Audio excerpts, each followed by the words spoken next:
अस्सलाम वालेकुम नाजरीन। प्रोग्राम नर्चर बाय नेचर में एक बार फिर आपको खुशामदीद कहता हूँ। हमारे साथ जो मेहमान मौजूद हैं डॉक्टर कमरुल हसन साहब, इनका बहुत शुक्रिया कि ये बहुत दूर से हमारे लिए तशरीफ़ लाए हैं। और ख़ास तौर पे मैं ये बताना चाहूँगा, ये पिछले कई बरसों से पर्सनैलिटी टाइप के बारे में नॉलेज स्प्रेड कर रहे हैं और लोगों को अवेयरनेस दे रहे हैं कि वो किस तरह अपनी पर्सनैलिटी टाइप को आइडेंटिफाई करें, अपने इर्द गिर्द के लोगों की पर्सनैलिटी टाइप को आइडेंटिफाई करें, ताकि जितने भी लोगों के आपस में क्लैशेस हैं वो मिनिमम हो सके। जब आप किसी को अंडरस्टैंड कर लेते हैं और जान लेते हैं कि उसकी पर्सनैलिटी टाइप क्या है, तो उसके बारे में आप प्रिडिक्ट कर लेते हैं कि ये क्या कर सकता है, क्या नहीं कर सकता, क्या इसको करना चाहिए, तो ज़िंदगी थोड़ी आसान हो जाती है।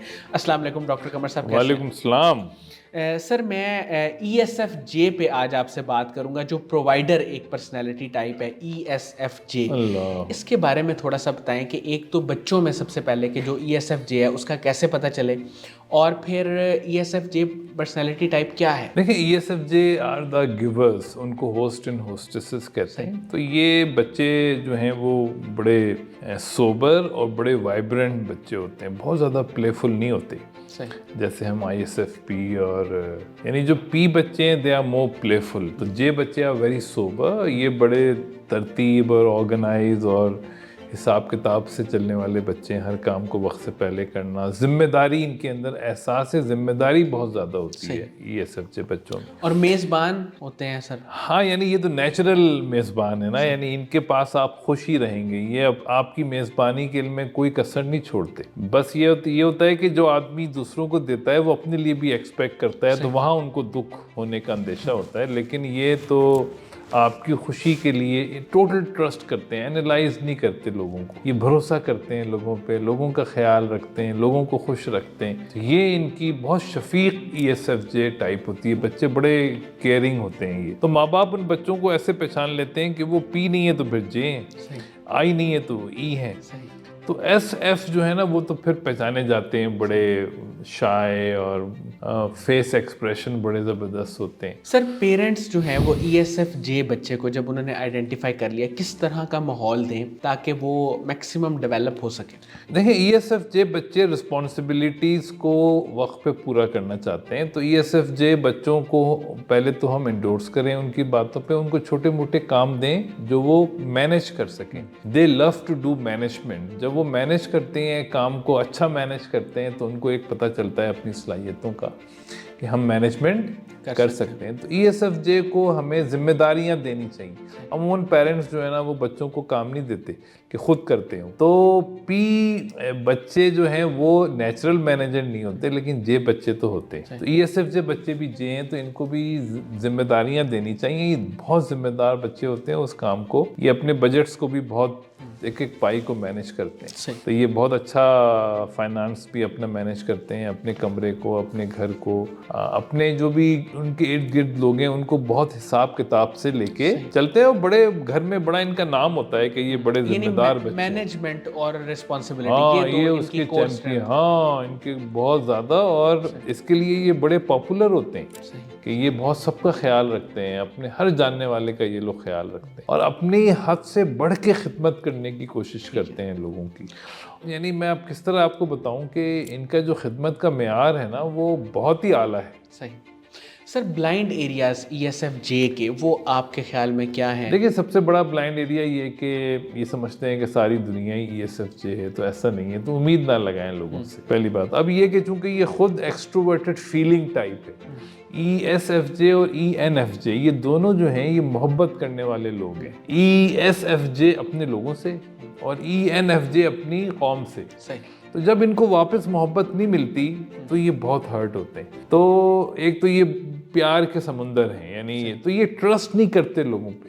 जब आप लोगों को यानी एनालाइज नहीं करते लोगों पे, ब्लाइंड ट्रस्ट करते हैं। मोहब्बत एतमाद के बाद शुरू होती है। आप ब्लाइंड ट्रस्ट करते हैं तो किसी से मोहब्बत करते हैं, तो ये एनालाइज नहीं करते लोगों को कि ये क्या गड़बड़ आ सकती है, तो ये धोखे ज़्यादा खाते हैं लोग, इनको इनको इनको इनको नुकसान पहुंचाते हैं। तो ये इनको थोड़ा सा टी डेवलप करना चाहिए, इंट्रोवर्टेड थिंकिंग।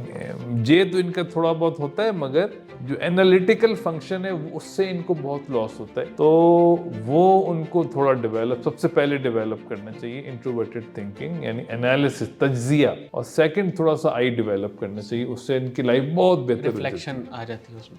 अच्छा सर, इनके जो पेरेंट्स हैं ESFJ के, वो किस तरह इनके साथ ट्रीट करें, इनके साथ किस तरह का मोड ऑफ कम्युनिकेशन रखें? ज़ाहिर एप्रिसिएशन तो है ही है, लेकिन उसके अलावा किस तरह इनको मोटिवेट करें? देखिए ESFJ को हम आफ्टर एंडोर्समेंट इनको हम ऐसे, चूंकि ये मैनेजमेंट मिजाज के लोग हैं, तो इनको ये चाहते हैं कि इनको कोई मैनेजमेंट का काम दिया जाए, तो इनको मैनेजमेंट के काम देने चाहिए। मसलन स्कूल में इनको प्रीफेक्ट या मॉनिटर बनाना चाहिए, इनको घर में भी इनके जिम्मे कुछ काम लगाएं कि बेटा ये आपने देखना है। तो ये जे लोगों को जब आप जे काम देते हैं तो उनके अंदर फिर ये जे की सलाहियत डेवलप होती है।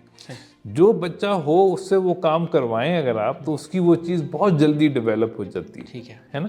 तो ये पेरेंट्स को करना चाहिए। बाकी they are very sensitive people, तो उनके साथ बहुत ही केयर के साथ जेंटली डील, वैसे तो हर बच्चे के साथ बहुत जेंटली डील करना चाहिए, और सख्त और हार्श लैंग्वेज से ये बहुत ज़्यादा डैमेज होते हैं। तो कोशिश करें कि इनको बहुत ही लाड से बात करें, ये बात मान जाते हैं। सर ESFJ के टॉप 3-4 जो करियर्स, क्योंकि पेरेंट्स हमारी इस वीडियो को देख रहे हैं तो उनको पता चल जाए कि अगर उनका बच्चा ESFJ है और उन्होंने आइडेंटिफाई कर लिया है कि बच्चा वाकई ESFJ है, तो कौन से करियर्स में वो अपने आप को आगे लेके जा सकते हैं? देखिए करियर में SF के लिए जो है ना, वो एजुकेशन का करियर मैं समझता हूँ बहुत बेहतर है। एजुकेशन, HR, खास के जो प्राइमरी, खास के जो ISFP, ESFP जो हमने पहले डिस्कस किया, ये जो मॉन्टेसरी एजुकेशन या प्राइमरी एजुकेशन, इसमें SF लोग बहुत कामयाब हैं, बहुत ज़्यादा, क्योंकि उसमें बहुत ज़्यादा स्ट्रेटेजी और थ्योरेटिकल काम नहीं होते, हमें बहुत ज़्यादा एक्शन ओरिएंटेड पढ़ाना होता है। तो वो ये टीचर्स बहुत अच्छे बनते हैं। ये चूँकि जे हैं, ये बहुत जल्दी वहाँ के प्रिंसिपल बन जाते हैं, बहुत अच्छी मैनेजमेंट करते हैं। फिर ये यानी health educational management and health care management, सही, ये मैं समझता हूँ इनके लिए बहुत इम्पॉर्टेंट है और बहुत आसान है, और ये बहुत इंजॉय करते हैं, क्योंकि इसमें सर्विस भी है और मैनेजमेंट भी। ये दो चीज़ें इनको चाहिए, service and management. Sir ESFJ सबसे ज़्यादा हर्ट, जैसे आपने बताया कि होता है जब उसको रिस्पॉन्स, वैसा ही फीडबैक वापस ना मिले या वैसा ही ट्रीटमेंट वापस ना मिले, तो इसके लिए आप इनको क्या समझाएंगे? नहीं, इनको ESFJ के लिए जो है वो ये समझना उनको बहुत ज़रूरी है कि बाकी सारी दुनिया भी ESFJ नहीं है। पहली बात तो ये है कि यह सारी दुनिया ESFJ नहीं है, और हर हाथ मिलाने वाला जो है वो दोस्त नहीं होता, और हर चमकने वाली चीज़ सोना नहीं होती। तो ये इनको समझना सीखना बहुत मुश्किल होता है। एनालिटिकल एबिलिटीज को डेवलप भाई, ये जो आ रहा है, जो हम फिजिक्स में पढ़ते थे, मिराज या मायरेज जिसको कहते हैं, शराब जिसको आप उर्दू में कहते हैं, तो ये शराब के धोखे में आ जाते हैं। तो ये सारे SF के लिए है, मगर ESFJ भी उसमें शामिल है। तो इनको शराब को पहचानना होता है कि ये शराब है या हकीकत है। बहुत बहुत शुक्रिया डॉक्टर कमर साहब, आपने हमारे लिए वक्त निकाला। नाज़रीन, मुझे उम्मीद है कि ESFJ पर्सनालिटी टाइप के बारे में आपको बहुत सारी बातें पता चली होंगी, और ख़ास तौर पे वो पेरेंट्स जो अपने ESFJ बच्चों को डेवलप करना चाहते हैं, उनके लिए वीडियो बहुत ही मुफीद साबित होगी। अल्लाह हाफ़िज़।